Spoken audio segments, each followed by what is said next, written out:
Ayan, meron pa silang mga ganito. Anong tawag nito na? Parang ano. So this is another pool, no? Iba to doon sa kabila. Iba naman to. Ulit. No? Ganda. So yung magkakaibigan, pwedeng mag-bonding dito. Ayan.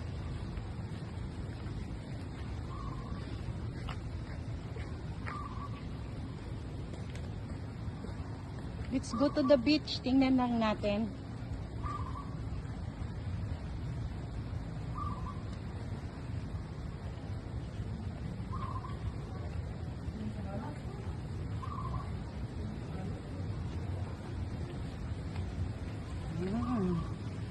So, pwedeng mag-dinner dyan, yung nagdi-date. Ganda.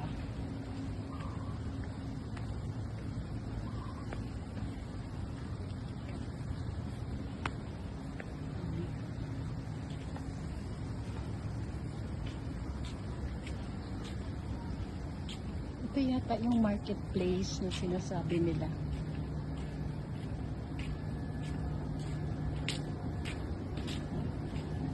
So na yung beach nila.